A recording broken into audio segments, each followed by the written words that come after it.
नमस्कार जी। आज हम बात करेंगे बवासीर क्या होती है, इसके कारण क्या होते हैं और इसका परमानेंट इलाज क्या है। देखो, बवासीर जो है वो अपने गुदा मार्ग की जो नसें हैं उनमें स्वेलिंग आ जाती है या सूजन आ जाती है किन्हीं भी कारणों से। उनमें बहुत पेन होने लग जाता है, कई बार ज़्यादा स्वेलिंग आने के कारण उसमें ब्लीड भी होने लग जाता है, तो उसको हम बवासीर कहते हैं। ये ज़्यादातर दो प्रकार की होती है, एक तो इंटरनल हेमोरॉइड्स होता है और एक एक्सटर्नल हेमोरॉइड्स होता है। इंटरनल हेमोरॉइड्स जो है वो गुदा मार्ग के अंदर की अगर नसें सूजती हैं तो उसको इंटरनल हेमोरॉइड्स बोलते हैं, और गुदा मार्ग के बाहर की अगर नसें सूज जाती है तो उसको एक्सटर्नल हेमोरॉइड्स कहते हैं। अब बात करेंगे इसके कारण का। हालांकि इसके बाद भी बहुत बड़ा चैप्टर है अगर बवासीर का भी, अगर हम बवासीर के बारे में बात करें, लेकिन हम ज्यादा टाइम नहीं खराब करते हुए इसके कारण और इलाज के बारे में बात करेंगे। तो सबसे पहले बात करेंगे इसका कारण क्या होता है। बवासीर का सबसे बड़ा जो कारण माना जाता है वो कब्ज को माना जाता है। इसके साथ साथ सिटिंग जॉब को भी माना जाता है। जो मोटापा से ग्रसित है उन लोगों को भी बवासीर हो जाता है। इसके अलावा कुछ महिलाएं जो प्रेगनेंसी में होती है उनको भी बवासीर या फिशर की जो प्रॉब्लम है वो हो जाती है। लेकिन इसके पीछे रूट कोज जो है वो एक ही होता है, वो होता है कब्ज या हार्ड स्टूल हार्ड हो जाता है, यानी जो पोटी अपनी है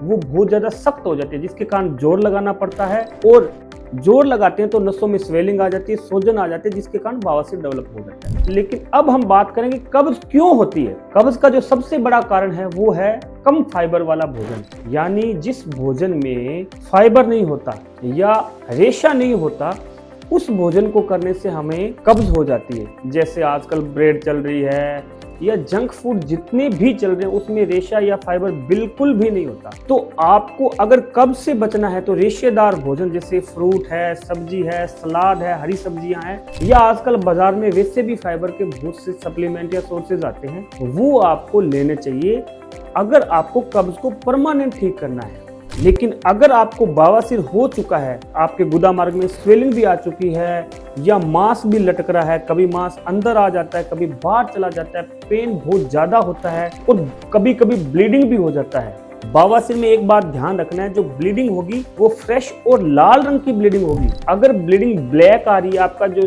टॉयलेट है या पोटी है वो पूरा काला आ रहा है, तो बवासीर के अलावा और भी कारण हो सकते हैं और आपको जल्द से डॉक्टर से मिलना चाहिए। अब हम बात करेंगे बवासीर के इलाज के बारे में। बवासीर का जो इलाज है काफी तरीकों से किया जाता है। इसमें देखना यह पड़ता है कि बवासीर के लक्षण या ग्रेड क्या है। अगर शुरुआती स्टेज है जैसे ग्रेड 1 या 2 है, जिसमें दर्द, जलन, खुजली या लेटरिन जाते वक्त जोर लगाना पड़ता है, तो वो ग्रेड 1 और 2 में आती है। लेकिन ग्रेड 3 में क्या है, आपकी जो पाइल्स की जो वेन जो स्वेलिंग आई है, जिसमें सूजन आई है, वो लटकने लग जाती है, कई बार उसमें पंचर हो जाता है, ब्लीड भी हो जाता है और वो पोटी के साथ बाहर आ जाती है और वापस से ऊपर चली जाती है। लेकिन जो ग्रेड 4 है उसमें मांस लटक के बाहर ही आ जाता है, या जो वेन्स है वो बाहर सूज के बाहर आ जाती है और परमानेंट बाहर ही रहती है। तो इन केस में ग्रेड 3 और 4 में जो डॉक्टर लोग आपको रिकमेंड करते हैं वो करते हैं सर्जरी। अब इसके सर्जरी के भी काफी मेथड है। कई लोग ट्रेडिशनल सर्जरी, जिसको हम शार सूत्र बोलते हैं, वो क्या है, आपके जो पाइल मांस होते हैं उसको बांध देते हैं, लेकिन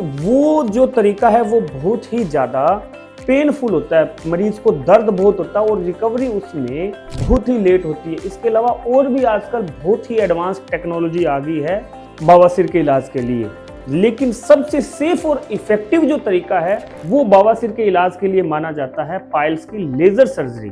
अब जो लेजर सर्जरी है उसमें क्या है, जो आपका पाइल मास जो बड़ा हुआ मास है तो उसके अंदर लेजर से हीट छोड़ देते हैं, जिसके कारण ब्लड की सप्लाई रुक जाती है और वो मस्सा धीरे धीरे सिकुड़ कर अपने आप गिर जाता है। पेशेंट 2-3 दिन बाद में काम पर जा सकता है और अपनी नॉर्मल लाइफ जी सकता है। तो अगर आप बवासीर के ऑपरेशन करवाने के बारे में सोच रहे हो तो आपको लेजर सर्जरी ही करवानी चाहिए और एक अच्छे डॉक्टर से करवानी चाहिए। अब मैं आपसे बात करूंगा जो मूल हिल हॉस्पिटल है या जो हमारा हॉस्पिटल है वो भी लेजर की पाइल सर्जरी कर रहे हैं। आपको हमारे से ही पाइल सर्जरी क्यों करवानी चाहिए? देखो, पाइल्स की जो लेजर सर्जरी है वो ज्यादातर कॉर्पोरेट या बड़े हॉस्पिटलों में हो रही है। वहां पे आपके जो चार्ज है वो 40, 50, 60, 70 हजार रुपए तक लगते हैं। लेकिन मूल हिल हॉस्पिटल की जो लुधियाना ब्रांच है, इसमें पाइल्स की जो सर्जरी है मात्र 15,000 रुपए में होती है, जिसके अंदर आपकी दवाइयाँ, खून जांच, पेशाब जांच, बेड चार्ज, यहाँ तक हॉस्पिटल से डिस्चार्ज होने के बाद की जो दवाइयाँ हैं वो भी हम ही आपको प्रोवाइड करवाते हैं। तो अगर आप बवासीर का ऑपरेशन करवाना चाहते हो तो जो हमारा नंबर है वो आपको डिस्क्रिप्शन में भी मिल जाएगा या स्क्रीन पे भी फ्लैश हो रहा होगा। अगर आप बवासीर का ऑपरेशन करवाना चाहते हो और लुधियाना के आसपास कहीं से हो तो एक बार हमसे जरूर संपर्क कर सकते हो। धन्यवाद।